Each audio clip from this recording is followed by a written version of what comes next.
ओ त्याचा साऊंड काय आहे? आ.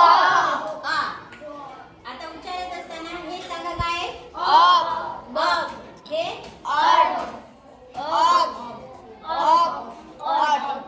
आता हे वाचा जॉब. Very good. कोण येऊन वाचते इथं? चला या, ये बेटा ये. जोरात वाचायचं. हा हे काय? बी कोण म्हटलं पुन्हा? हा जोरात वाचायचं. जोरात हा, आवाज गेला पाहिजे आपला.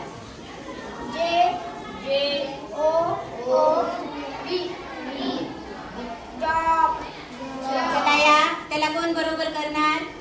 आपण हे शिकवतोय का? चुकीच्या पद्धतीने. हे बरोबर वाचलं का चूक वाचलं?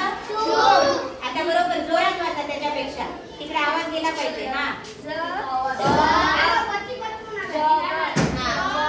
काय आहे? काय आहे? जॉब. ही बरोबर पद्धत आहे. बरोबर. आता त्यांनी जे वाचलं बसा, ही तुमची चूक नाहीये बेटा. लहानपणापासून तुम्हाला सांगितलंय जे ओ आणि बी, JOB जॉब. परंतु असं पाठ केल्यानंतर पाठांतर करायला खूप वेळ लागतो. वाचन येते का? म्हणून तुम्हाला वाचता येते का? जर तुम्ही उच्चार लक्षात घेतला तर तुम्हाला कोणताही अवघड शब्द वाचता येते. त्याला स्पेलिंग पाठ करायची गरज आहे का? मग आता वाचा. हे काय आहे? Very good. कॉर्ड. आता याला जर तुम्ही इंग्रजीमध्ये काय आहे? सी. काय आहे? आता COD. सॉड वाचता का याला?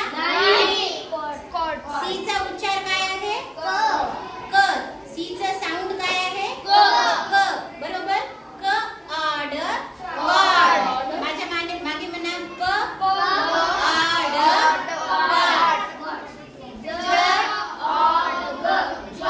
Very good.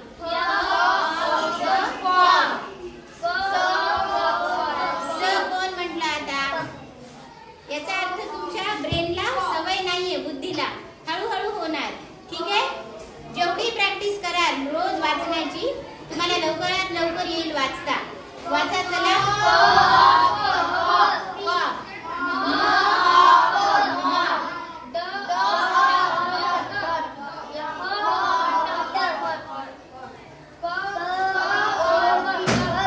आता सांगा हे यू आहे बरोबर, पण याचा उच्चार काय आहे?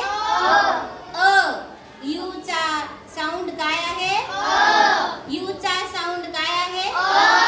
मग आता इथं काय येते?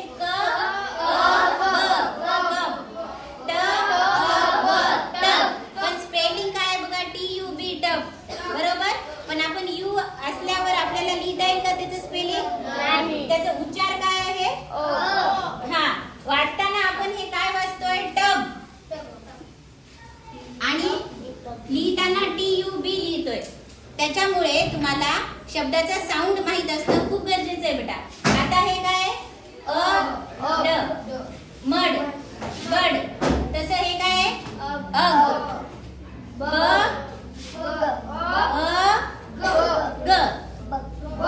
Very good. मुली पण हुशार झाल्या आता. Very good.